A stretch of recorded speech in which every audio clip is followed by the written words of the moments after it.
Permita-me aqui eu entrar na geografia dessa grande cidade chamada Babilônia. Foi após a morte de Nabopolassar, o criador da dinastia caldeia, que começou a reinar em Babilônia seu filho, que conhecemos como Nabucodonosor.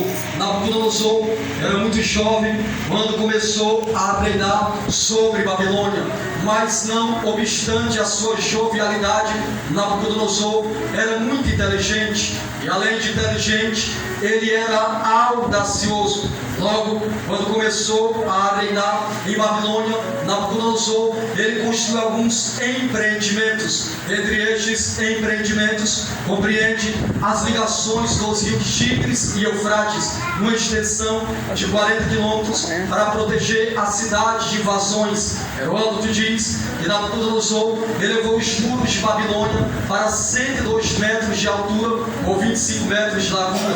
Os muros de Babilônia eram tão largos que 2 cavalos puxando um carro poderia dar a volta por cima dele. Além do mais, Nabucodonosor mandou construir 50 torres de bronze para que a cidade de Babilônia fosse vigiada 24 horas por dia.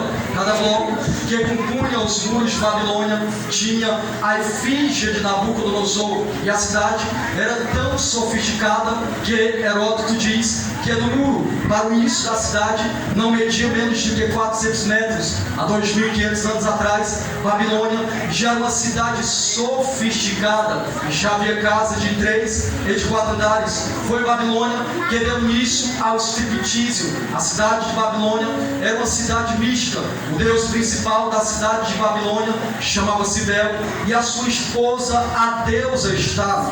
Somente a esposa de Bel, a deusa Estar, havia cerca de 185 altares dedicados a esta deusa. Era uma cidade que não só tinha Bel e Estar como deuses, havia vários outros deuses que os babilônios adoravam. Além do mais, Nabucodonosor mandou construir esse templo para sua esposa, o Jardim Suspenses da Babilônia, que tornou-se uma das 7 maravilhas do mundo antigo. E agora, Babilônia tinha tudo o que Nabucodonosor precisava, e ele tinha uma força bélica liderada e comandada pelo implacável capitão, cujo nome era Nebuzaradão. Só que Nabucodonosor descobre que a maior força bélica do mundo daquele tempo era os egípcios, liderada pelo faraó Neco. E vocês lembram que o faraó Neco havia saído do Egito e foi a Jerusalém e ameaçou destruir Jerusalém se porventura Josias não pagasse tributos para os egípcios.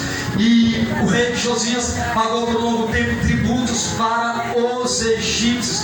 E houve um tempo que os assírios saíram numa peleja contra os egípcios. Em segundo livro dos Reis, capítulo 23, diz que Josias saiu aliado indiretamente aos assírios para destruir o faraó Neco e para poder deixar de pagar tributos para os egípcios. O faraó Neco saiu na peleja, mas eles teimando saiu na peleja e morreu naquela peleja chamada Batalha de Meguido. Agora o faraó Neco colocou no lugar de Josias o seu filho por nome de Jeoaquim.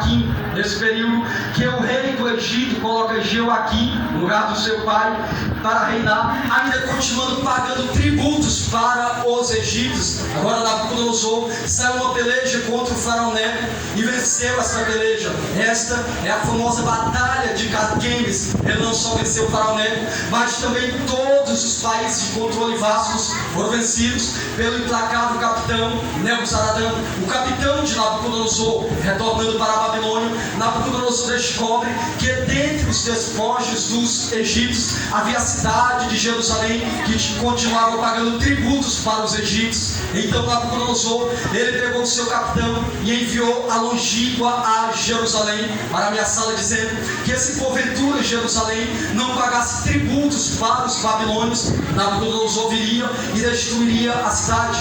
Como prova de que não estava brincando, no retorno para a Babilônia, agora Nabucodonosor levou os príncipes da cidade, a saber, Daniel, Ananias, Misael e Azarias e o rei Joaquim, lá no capítulo 1 do livro do profeta Daniel, como já falei. Mas aqui eu quero